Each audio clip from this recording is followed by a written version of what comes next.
Kia ora, my name is Ava Sanchez-Neal, Colombian-born, New Zealander by choice and licensed immigration advisor. In this channel, I help you move to New Zealand without losing your head or hurting your pocket.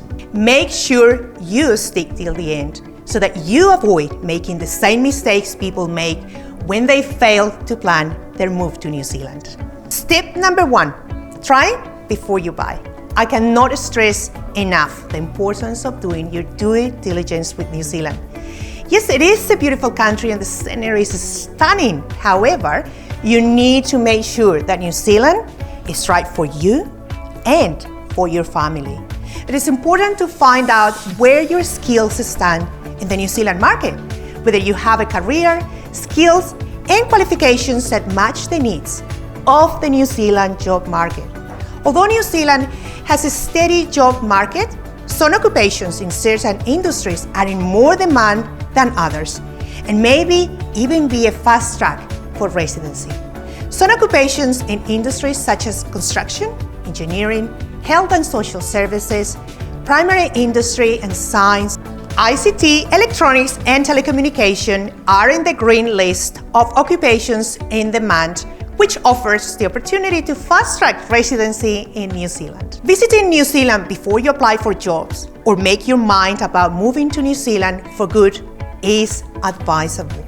Visiting New Zealand can give you an idea of the type of lifestyle we have here, but it's also an amazing opportunity to meet potential employers and have a feel for the work culture here. Ensure you have the right advice by using an immigration advisor who can provide customized plan moving to New Zealand and sets the visa options, including any residency pathway for you and your family, if applicable, as well as the right paperwork needed for your visa.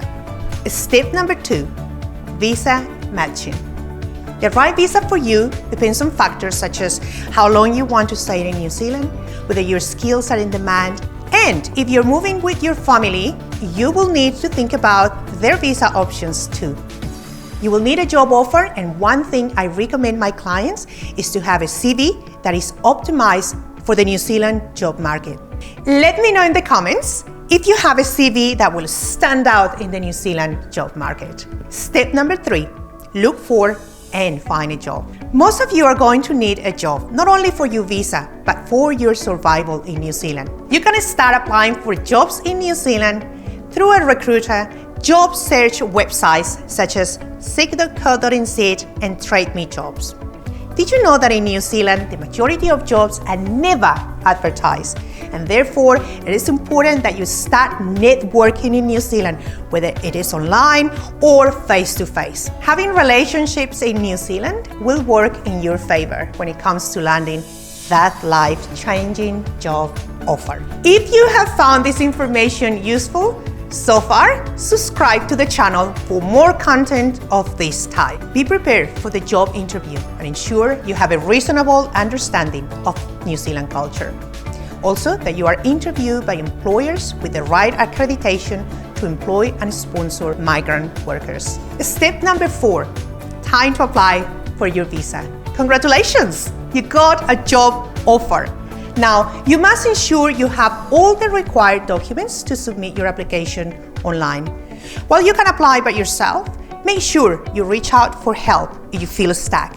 Let me know in the comments if you find that applying for a New Zealand visa is daunting. If you feel stuck, you can consult an immigration advisor like myself to take over your application and help you throughout the process. Step number 5, have a moving plan. Moving to another country, and more when you have family, children, kids, is not a piece of cake.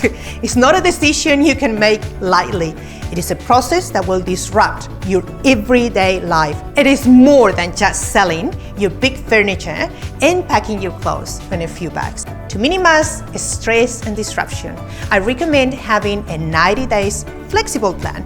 So that is a moving plan which moves with you and adapts to your needs. For more insightful information about moving to New Zealand, subscribe to my Future Kiwi newsletter. Link is in the description box below. Step number 6. Welcome to New Zealand and back to reality. Now that you are in New Zealand, immerse in the culture.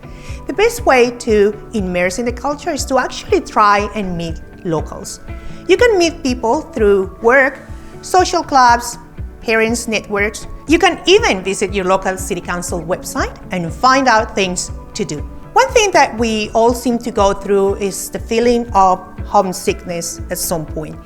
Everything will look and feel different, and it will get better with time as you create your own networks and friends. New Zealand has a lot of access to outdoor facilities and is something that can help in your settlement in New Zealand. But nothing will be more rewarding than trying and meeting local people.